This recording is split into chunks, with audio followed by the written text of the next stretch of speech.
¿cómo sabemos nosotros que en realidad no estamos presenciando fenómenos que nos parecen absolutamente incomprensibles, simplemente porque no tenemos las herramientas, no tenemos la tecnología para comprenderlos totalmente ahora?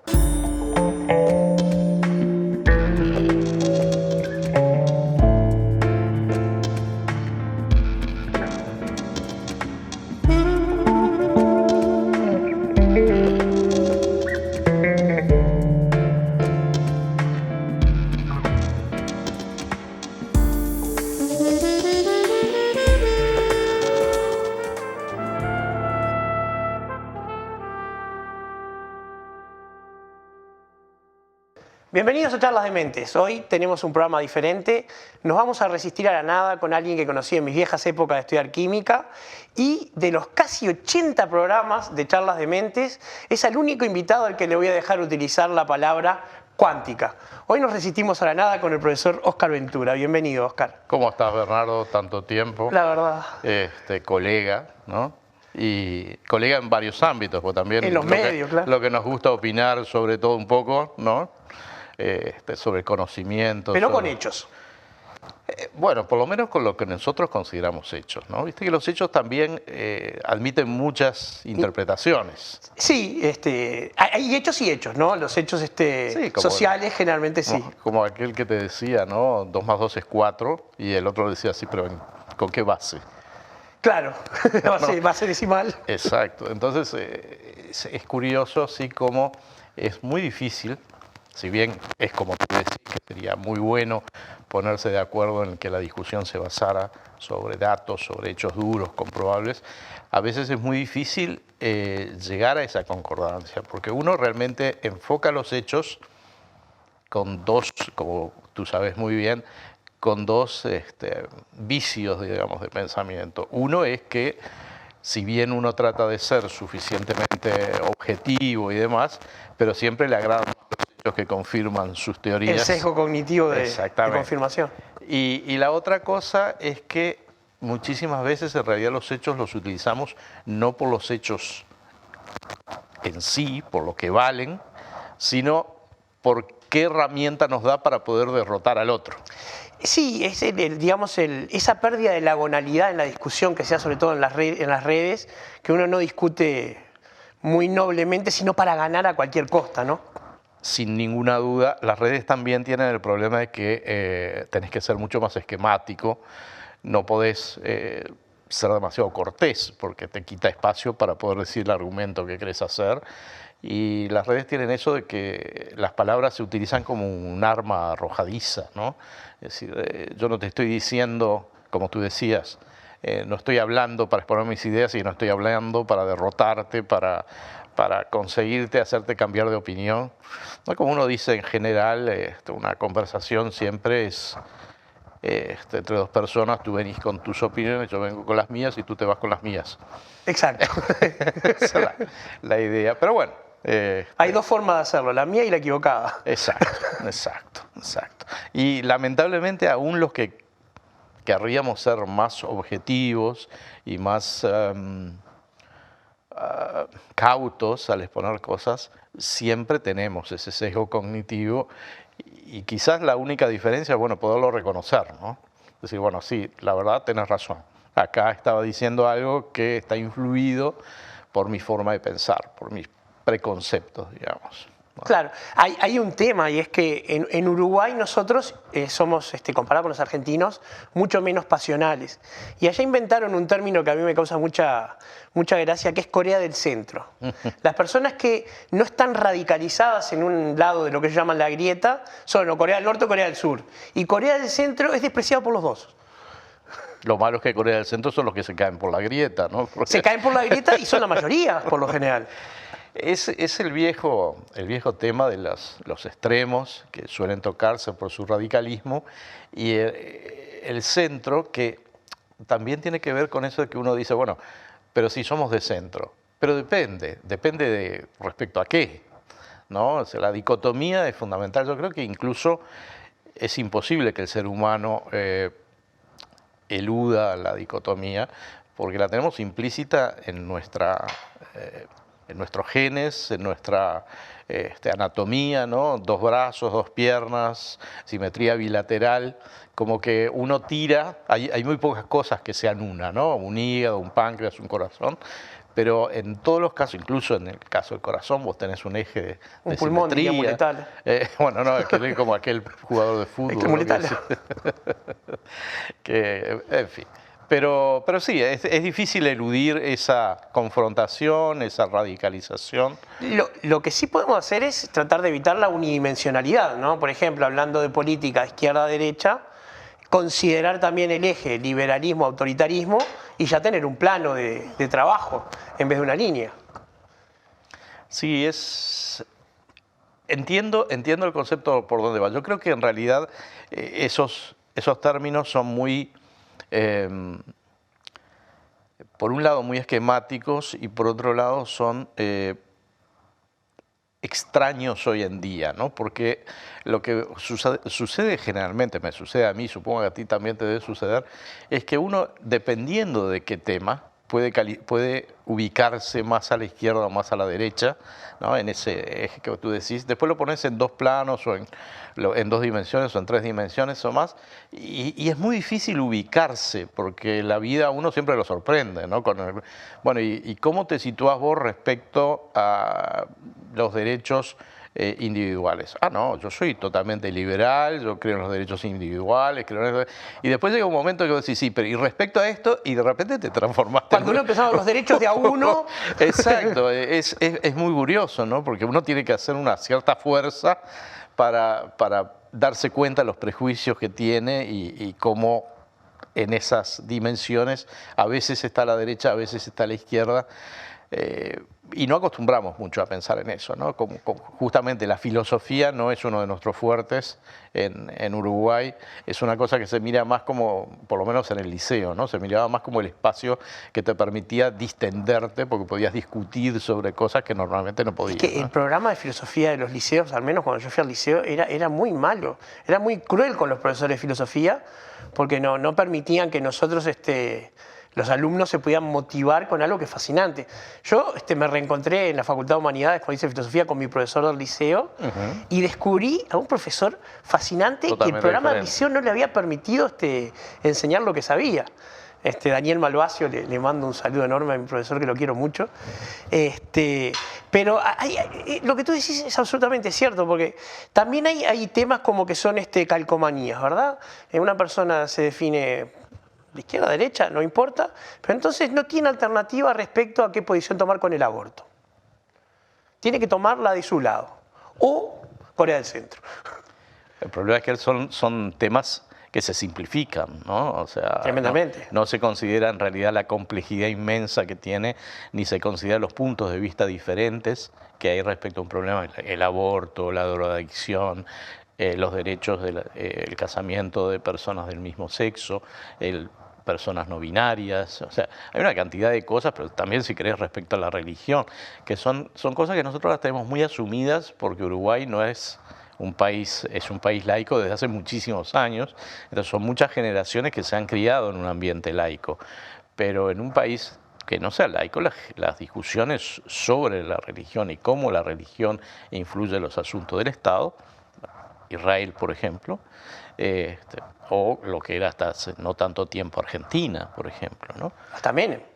Sí, por eso te digo, hace no tanto tiempo. Es decir, pero son problemas que nosotros los hemos superado. Tenemos otro problema, ¿no?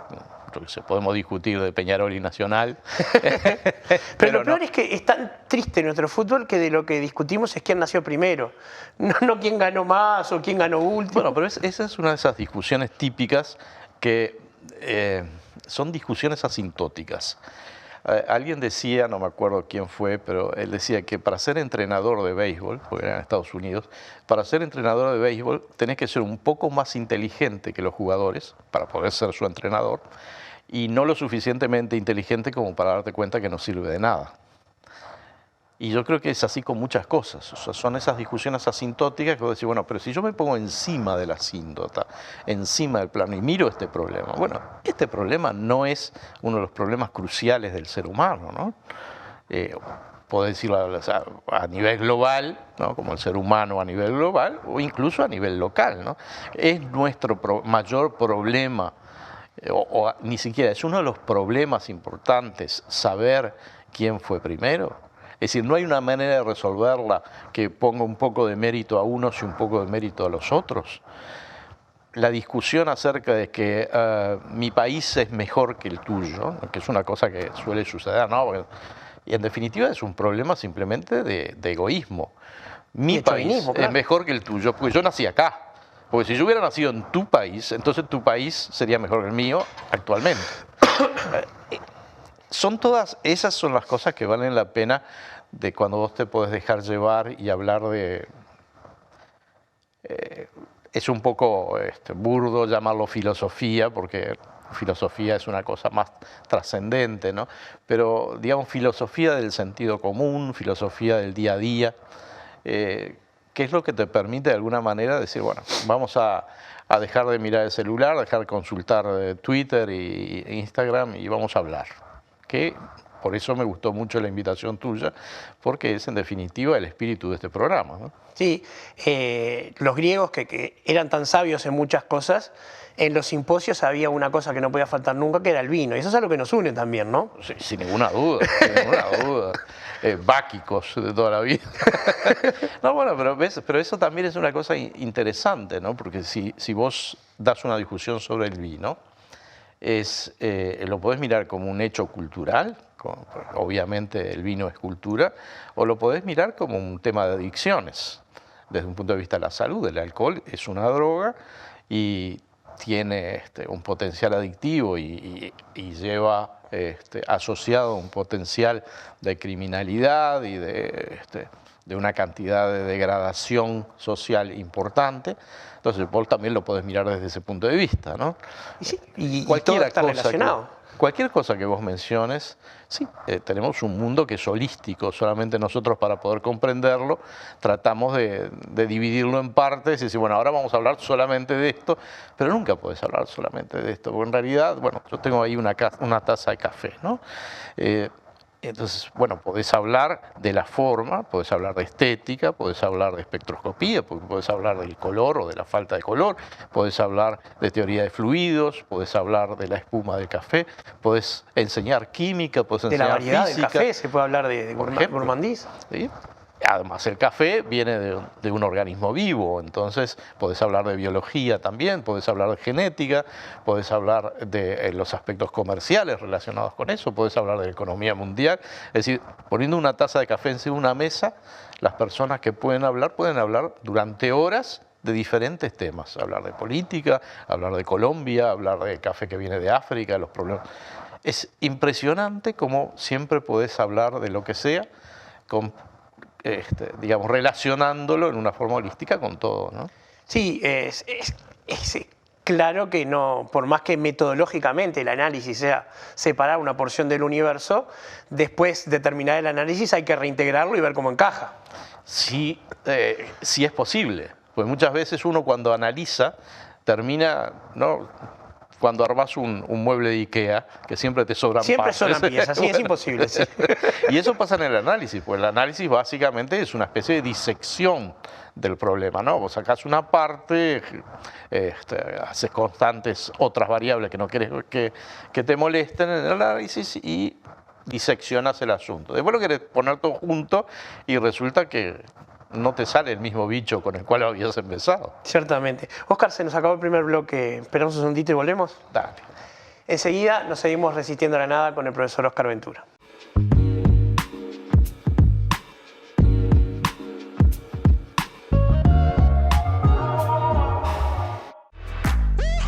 Muebles Da Vinci.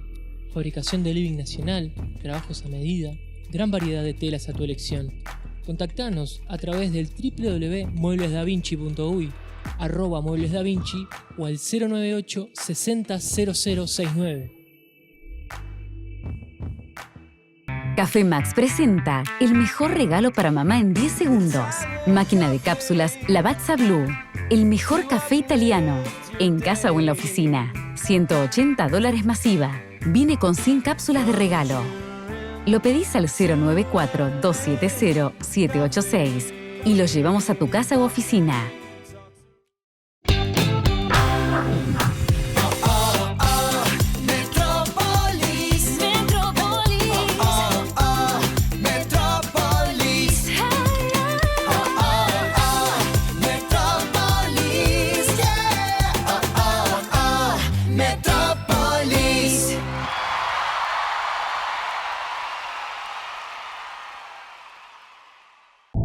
Oportunidad, del latín op, hacia, y portus, puerto. Hacia el puerto van las oportunidades y desde ahí llegan a todos. Estamos trabajando para ampliar la terminal Cuenca del Plata y sumando infraestructura para estar a la altura de los principales puertos del mundo. Para recibir barcos de cualquier tamaño y bandera, y así seguir generando oportunidades que queden acá. Terminal Cuenca del Plata.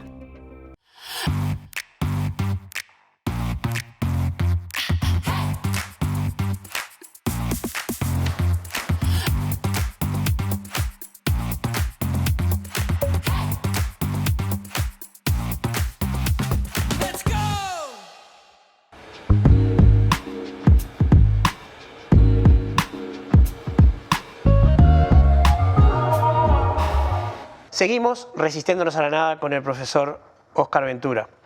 Óscar, hace bastante tiempo que, sobre todo en Twitter, donde intercambiamos más, hay un tema que nos convoca a los dos, que es el problema de la pseudociencia desde el lado de los antivacunas, por ejemplo. Y ahora con lo que pasó con el juez Recarey, que se mandó un fallo maravilloso de prohibir una acción voluntaria. Y bueno, quería conversar contigo en ese sentido porque yo lo encuentro muy preocupante eso. Sin ninguna duda vivimos en una época complicada, ¿no? Carl Sagan era el que decía que vivimos en un mundo basado en la ciencia y la tecnología y nadie sabe nada de ciencia y tecnología. Y por supuesto siempre es una exageración, pero si uno habla de las grandes mayorías, nos encontramos justamente con lo que decís tú de la pseudociencia, el pensamiento mágico, ¿no? Es muy interesante, hay mucha literatura escrita sobre la diferencia que hay entre religión, magia y ciencia. Y la pseudociencia es algo que entra en esa parte controversial del comportamiento del ser humano que nos lleva a ser, o sea, el ser humano no somos racionales absolutamente, sino que siempre, pues, si no, no haríamos cosas que van en contra de nuestro propio interés. Todos sabemos que fumar produce cáncer del pulmón y sin embargo hay gente que fuma igual, aún sabiéndolo, ¿no? Sí, o el sedentarismo. Sí, todas son cantidad de cosas. Sí, nosotros somos un buen ejemplo, ¿no? Un buen ejemplo de que el buen comer, el buen beber y no hacer ejercicio produce sus efectos muy notorios.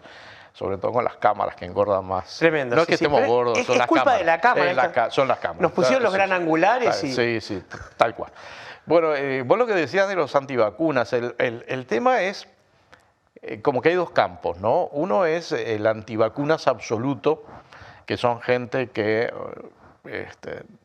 digamos, se han negado a vacunas que tienen décadas, muchísimas décadas de aplicación. Y que nacieron con la vacuna de la viruela, aparte, sí, son viejos como la vacuna mismo. Pero claro, o sea, pero son gente, por ejemplo, que a menos que sean forzados por el Estado, no vacunan a sus niños, ¿no? ¿Vos te acordás que hubo una Recuerdo familia? un caso de una familia que se resistía al plan de vacunación. Exactamente, que al final terminaron llevando a sus chicos a Argentina para no tener que vacunarlos. Después están estos antivacunas modernos, que no son en general antivacunas, sino que encontraron una especie de oposición a estas vacunas, por decirlo de alguna manera, a las vacunas desarrolladas contra esta pandemia en particular, contra el COVID. Porque ni siquiera son personas que se opongan discriminadamente, es decir, me opongo a tal vacuna, pero no me opongo a otra vacuna, sino que en general se oponen a todas las vacunas contra el COVID con el argumento de que no hubo suficiente experimentación, ¿no? Uno de los argumentos falaces, una ucronía, es decir, no, pero fíjate, para desarrollar la vacuna Esto es un experimento.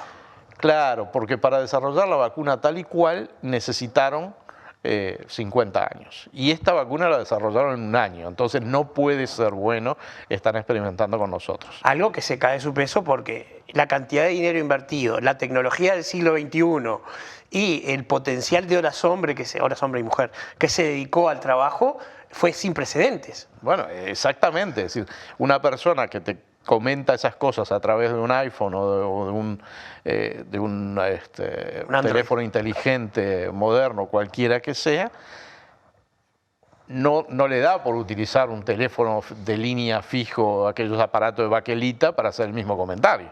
O sea, ha cambiado totalmente la tecnología, pero en ciertos ámbitos uno lo admite, en otros no. Y en muchas cosas, y creo que es bien interesante, el problema que existe es que la tecnología avanza mucho más rápidamente de lo que los seres humanos evolucionamos. O sea, en términos antropológicos. La armamentística, por ejemplo.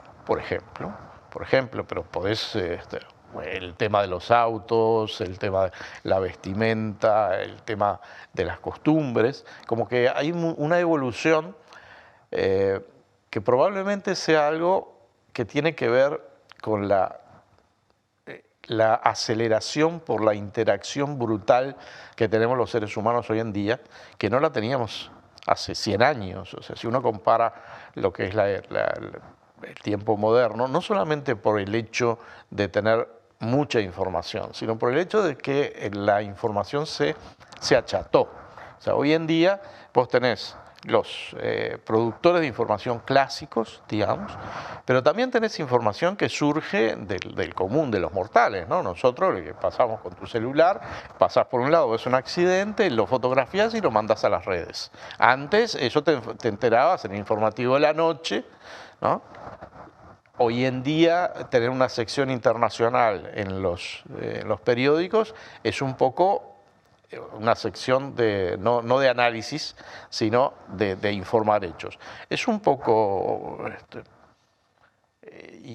importante, digamos, porque en realidad vos podés ir directamente. Si yo quiero saber lo que pasa en España, no necesito esperar a que un diario de Montevideo me publique las noticias de ayer o de anteayer, sino que voy directamente al diario en España y lo leo ahí. Las personas que hablan muchos idiomas van a Alemania, van a Italia, van a distintos países y leen la prensa de ese país. Eso antes no existía. Eso ha llevado a que hay una cantidad de información que no está siendo digerida. Y no está siendo digerida porque en muchos aspectos seguimos siendo monos corriendo por la pradera, ¿no? Por la estepa. Entonces, claro, te viene, por ejemplo, una información para el común de los mortales que nunca ha trabajado con un ácido nucleico, nunca ha estudiado sobre un ácido nucleico, y dice, no, pues me están inyectando un ácido nucleico, me están modificando, es una terapia génica, me están modificando. Confundiendo terapia genómica con vacunas de ARN, ¿no? Absolutamente, absolutamente.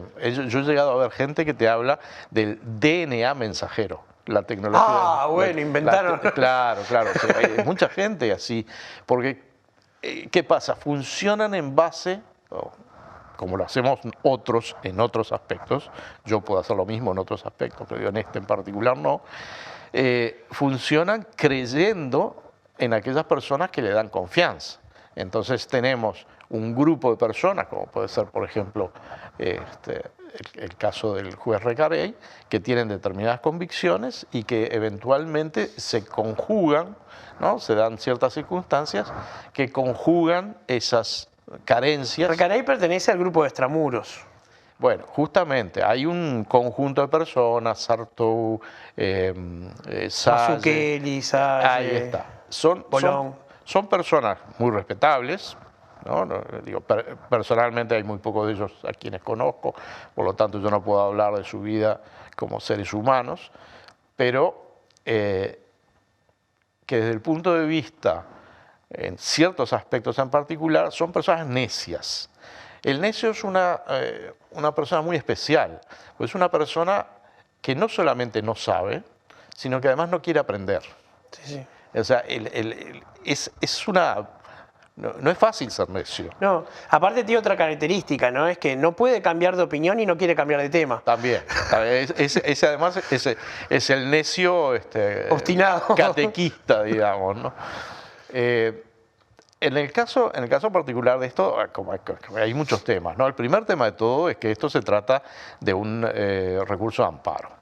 Recurso de amparo es algo pensado para otras circunstancias muy diferentes, ¿no? Recurso de amparo, por ejemplo, está pensado, por poner ejemplos que quizás no sean totalmente correctos desde el punto de vista jurídico, pero suponete que vos tenés dos progenitores que están luchando por la tenencia de un menor y uno de los progenitores se entera que el otro se va del país con el menor. En ese caso vos necesitas una actuación rápida porque tenés un peligro inminente, ¿no? Un daño inminente que además sería irreparable, porque una vez que se fue, tú ya no podés recuperarlo más que con... El mismo con el caso de Recarey, su acción de amparo con el tema de la costa de Punta Colorada, tendrá razón, será cierto o no, pero ahí él interpretó que había un riesgo ecológico y mandó parar. Eso podría ser más lógico que el otro caso. Sí, yo en realidad yo no estoy compartiendo la base. Claro, sí. Estábamos hablando... a ver, yo trato de ordenarme un poco el tema en mi cabeza, ¿no? Porque como para explicar, el tema del amparo es como una especie de último recurso, ¿no? Último no porque sea el último en el tiempo, pero es algo que vos hacés como algo a la desesperada, digamos, ¿no? Lo hago porque si no... Y por eso tiene los tiempos que tiene para que actúen en primera instancia y en segunda instancia, son tiempos muy cortos.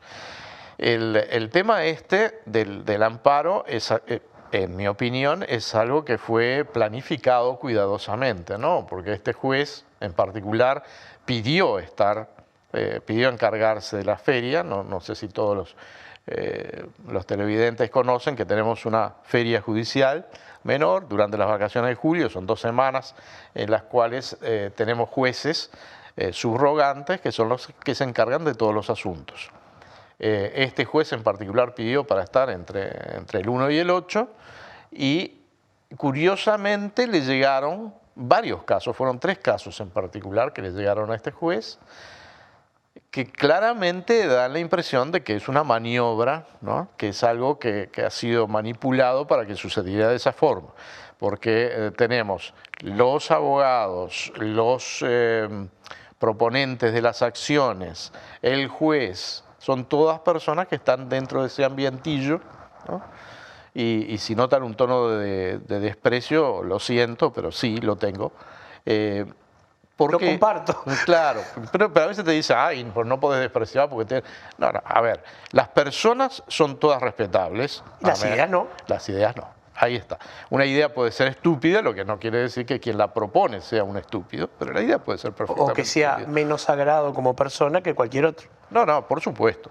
Entonces, en este caso entramos por ahí, pero después hay una multitud de errores. Hay errores jurídicos, en mi opinión, que no soy un experto, pero creo que puedo defender el tema. Hay errores conceptuales y hay errores de la ciencia subyacente, hay cosas de fondo, ¿no? Tanto es así que el juez tuvo que salir a emitir un comunicado interno, no interno, fue un comunicado no a través de los canales oficiales, digamos, como se comunica un juez, que son sus sentencias, ¿verdad? Sino para aclarar que en realidad él nunca se había referido a la ciencia y bueno, como tú y yo lo conversamos. Literalmente dice claramente que, por ejemplo, el componente spike es dañino, que no hay suficiente investigación. Exacto. Y otra cosa más que no recuerdo, pero se pide muy claramente. No, exactamente. Digamos, quien lee el juicio del juez, lo que ve el dictamen del juez, lo que ve ahí es claramente se está metiendo con las vacunas. Pero además hay como tú una cuestión de concepto muy complicada. Tú señalabas uno de los puntos de concepto. O sea, ¿cómo podés hacer un amparo frente a algo que es voluntario? Es decir, en realidad lo que hizo el juez fue emitir una sentencia que aparentemente viola los derechos humanos de ciertas personas. Esos menores, cuyos padres, que son en definitiva quienes tienen la patria potestad, ¿verdad? Sus progenitores, sus tutores, quienes sean, esos menores se vieron prohibidos de recibir algo que en principio la comunidad científica internacional está de acuerdo que los protege contra esta infección en determinada forma. No te evita que te infectes, pero sí es claro que hubo una cantidad de muertes que se evitaron por la acción de las vacunas. Claro, Entonces, ahí hay otro esos tema, chicos, perdón que te interrumpa, que es la falacia del 100%. Ningún científico maneja el 100 o el 0 en nada. Todos sabemos que hay fenómeno estadístico. Por supuesto, por supuesto. Es que además, si no, nadie tomaría absolutamente nada que no fuera agua, y además sabes bien la broma del agua, ¿no? Sí, por supuesto, claro. No, lo que pasa es que yo eso también lo miro dentro de la falta de capacidad, de la capacidad técnica, científica de este juez, ¿no? Yo no creo que sea capaz de comprender lo que es la estadística, no creo que sea capaz de comprender lo que son las pruebas de laboratorio, no creo que sea capaz de comprender qué significa una autorización de emergencia y qué es una vacuna experimental. Es decir, los experimentos se hacen mucho antes de que una vacuna pueda ser autorizada aún de emergencia. La autorización de emergencia y la autorización final difieren en varias cosas, pero no difieren en el hecho de que la vacuna ha sido testeada en todas las fases. O sea, no se da una autorización de emergencia hasta que no haya un estudio de fase 3, que implica que ya se ha hecho estudios sobre seres humanos y se sabe cuáles son los efectos. Que aclaramos que son voluntarios en la primera etapa, o sea, no es que se agarre una población y se la vacuna de prepo. No, justamente, bueno, ahí entra todo el tema de la ética de la experimentación con seres humanos y animales, ¿no? Sin ninguna duda, es que ahí justamente también hay un tema que muchas veces no se trata, que es el siguiente. Suponete que vos sabés que una vacuna funciona, ¿sí? Sabés que funciona. Ya no podés experimentar con ella, porque si vos experimentás con ella, eso significa que vos tenés que tener un grupo que va a recibir un placebo en lugar de la vacuna. Y ese grupo uno lo está dañando. Entonces a ese grupo vos lo estás dañando específicamente, vos sabés que la vacuna funciona. Exacto. Entonces yo voy a dejar que te mueras porque recibís un placebo en lugar de recibir la vacuna que sabemos que funciona. Exacto. Es un tema ético, por eso no se puede experimentar una vez que ya se llega a un cierto conocimiento. Lo que se hace ahí es la tecnovigilancia de manejar la población y estudiar todos los casos que sea.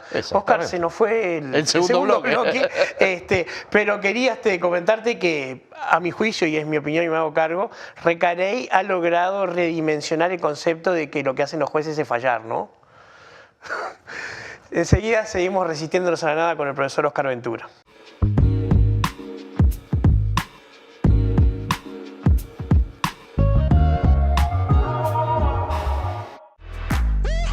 Muebles Da Vinci, fabricación de living nacional, trabajos a medida, gran variedad de telas a tu elección. Contactanos a través del www.mueblesdavinci.uy, @mueblesdavinci o al 098 60 0069. Café Max presenta el mejor regalo para mamá en 10 segundos. Máquina de cápsulas Lavazza Blue. El mejor café italiano. En casa o en la oficina. $180 masiva. Viene con 100 cápsulas de regalo. Lo pedís al 094-270-786 y lo llevamos a tu casa u oficina. Oportunidad, del latín op, hacia, y portus, puerto. Hacia el puerto van las oportunidades y desde ahí llegan a todos. Estamos trabajando para ampliar la terminal Cuenca del Plata y sumando infraestructura para estar a la altura de los principales puertos del mundo. Para recibir barcos de cualquier tamaño y bandera y así seguir generando oportunidades que queden acá. Terminal Cuenca del Plata.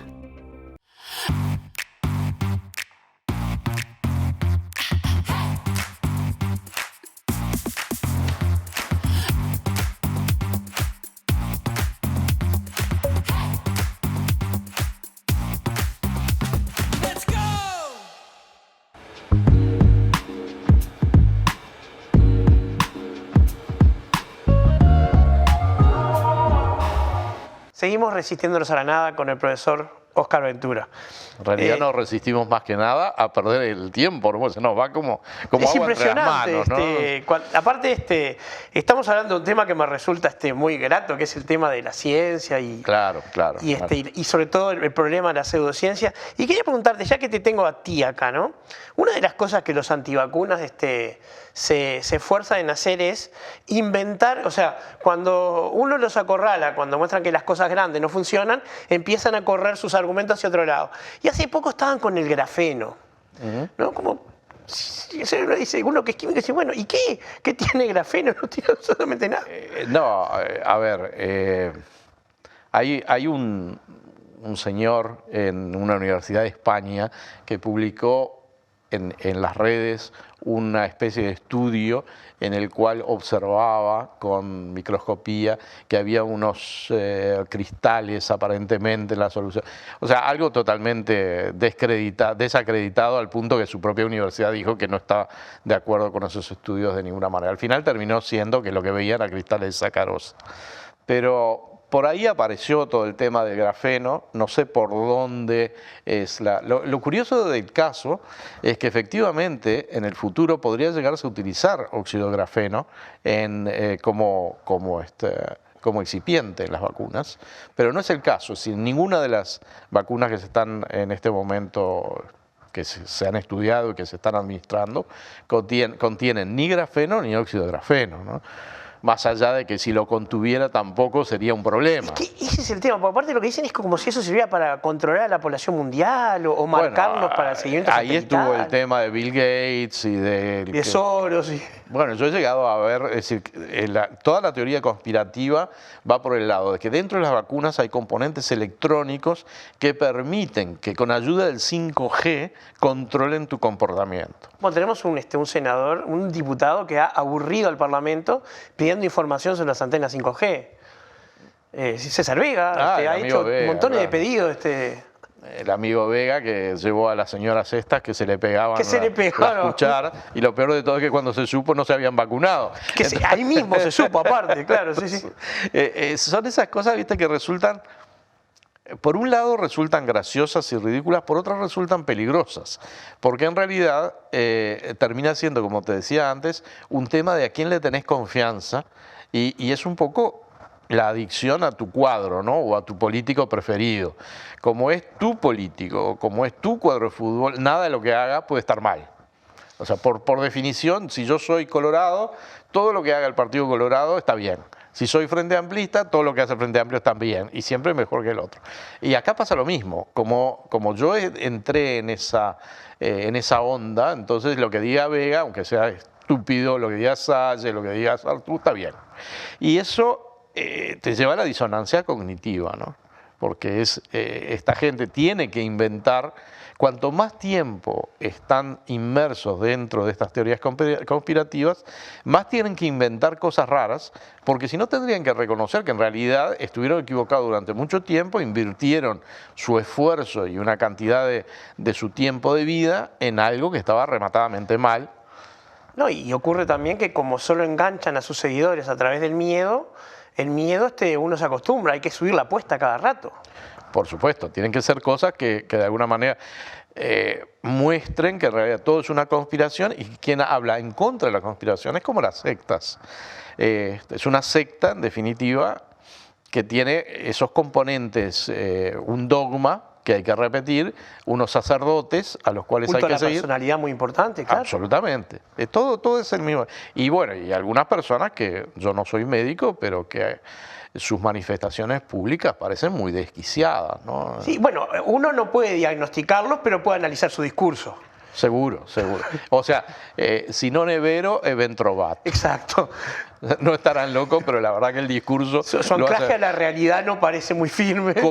Si fueran actores, actuarían muy bien.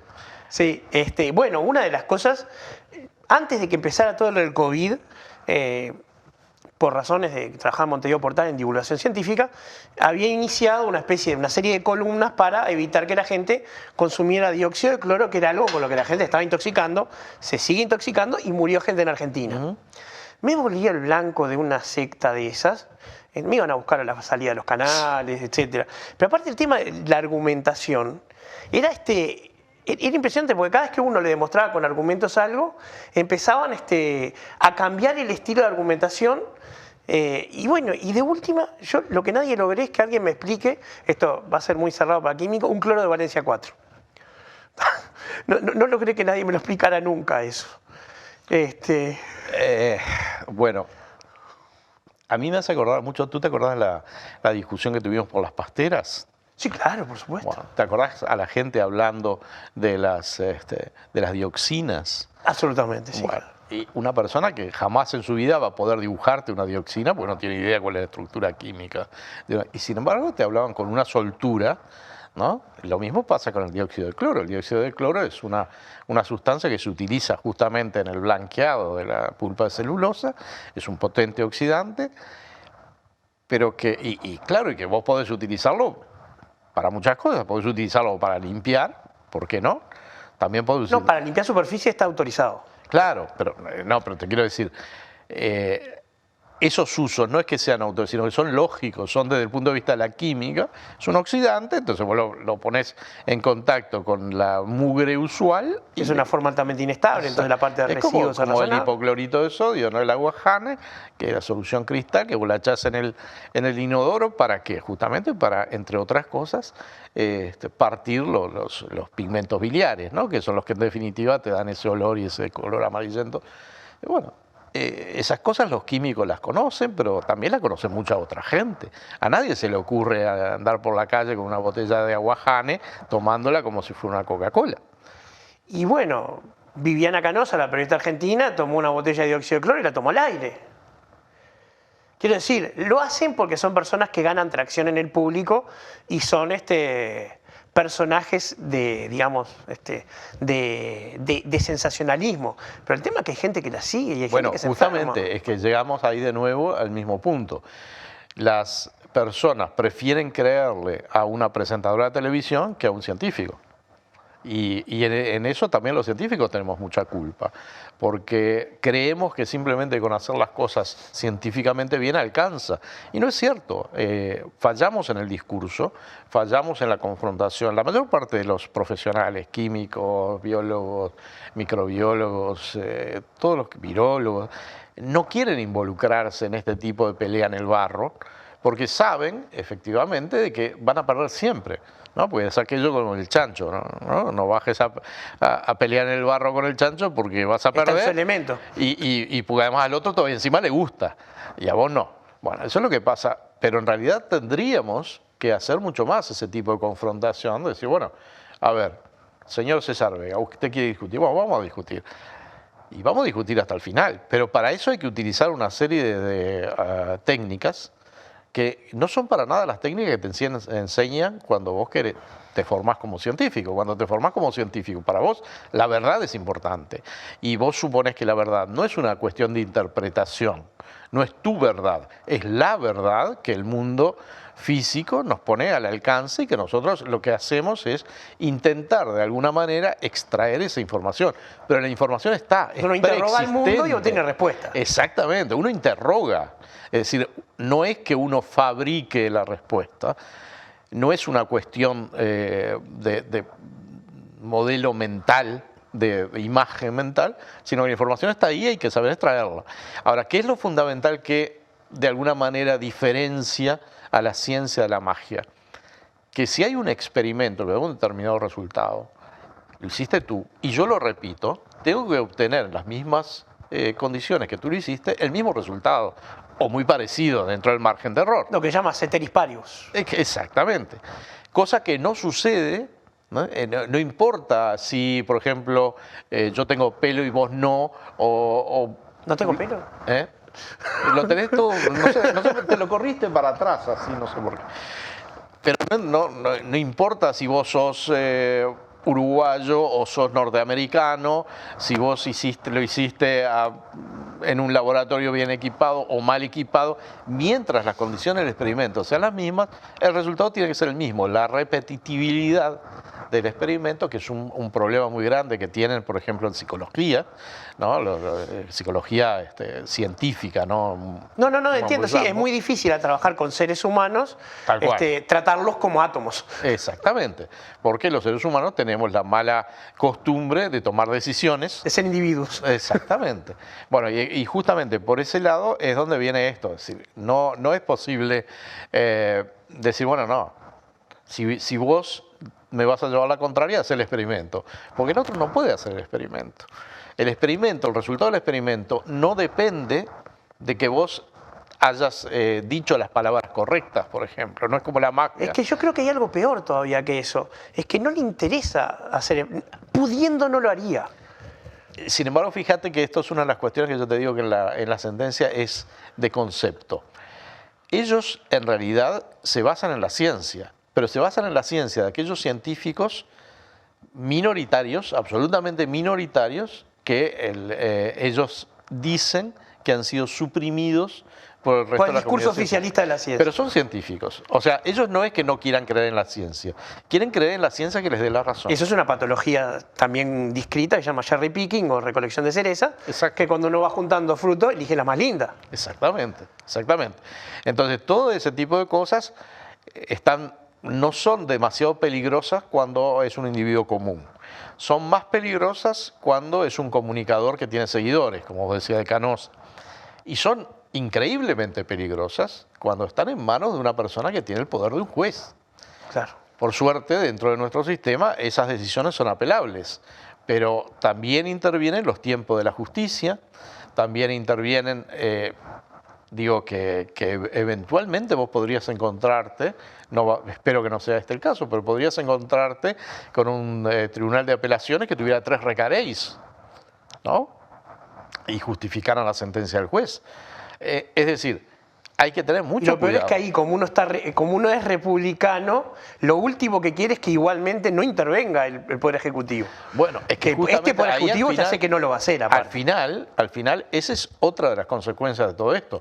El desprestigio, junto a otros hechos, ¿no? Muchos hechos, el desprestigio en el cual está incurriendo el sistema de justicia. Tremendamente, le hace muy mal. Que absolutamente a la República le hace horriblemente mal. Yo creo que las palabras del secretario Delgado fueron muy afortunadas en ese sentido.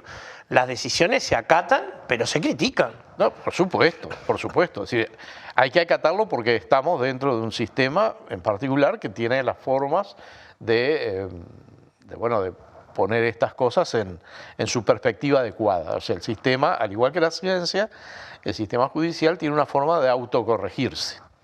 Pero es muy preocupante que estemos yendo en una dirección en el mundo, no solamente en Uruguay, en una dirección en la cual cada vez se confía menos en la honorabilidad, la honestidad y la probidad de los científicos, aunque se utilice toda la tecnología que estos producen. Entonces estamos en una época en la cual tenemos una tecnología súper avanzada, pero al mismo tiempo tenemos una comprensión y una confianza mucho menor en quienes producen esa tecnología.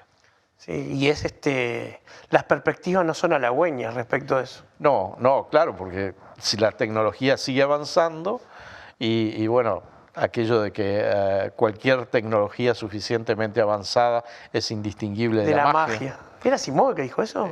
No me acuerdo. ¿O Clark? No me acuerdo, creo que fue Clark, pero a esta altura del partido no me acuerdo tampoco. Pero de cualquier manera la frase tiene muchísimo sentido, porque si suponete que tú llevaras funcionando, ¿no? Con suficiente batería, pues ya después no lo podrías recargar, pero agarrar un teléfono celular y llevarlo, un smartphone, llevarlo 200 años para atrás. Claro, no va a funcionar la comunicación, no vas a entrar en internet, qué sé yo, pero nada más que le muestre fotos, claro. ¿no? Es decir, que un jueguito que pueda jugar ahí en miles de cosas, a una persona de hace 200 años, eso le va a parecer una cuestión totalmente de brujería, de magia, ¿no? Y ¿cómo sabemos nosotros que en realidad no estamos presenciando fenómenos que nos parecen absolutamente incomprensibles? Simplemente porque no tenemos las herramientas, no tenemos la tecnología para comprenderlos totalmente ahora. Bueno, pero es que esa es la diferencia del pensamiento científico. El pensamiento científico parte de la provisionalidad y de que esos fenómenos que hoy no entendemos pueden ser entendidos mañana. Exactamente, exactamente. Y bueno, de ahí ya saltamos a la educación, ¿no? Tenemos un sistema educativo que claramente no prepara a las personas para una cantidad de cosas que en el mundo moderno son imprescindibles. Seguimos teniendo un sistema educativo que es decimonónico, donde en realidad perdés muchas clases en primaria enseñando porcentajes, por ejemplo, que es algo que debería enseñarse en 10 minutos, practicarse otros 10 y quedar para siempre. Tú agarras un alemán, por ejemplo, que solamente estudió inglés en la secundaria y habla inglés perfectamente. Agarrás un uruguayo que hizo exactamente lo mismo y no es capaz de hablar inglés. O agarrás geografía, por ejemplo. ¿para qué, esto es extremista lo que voy a decir, ¿no?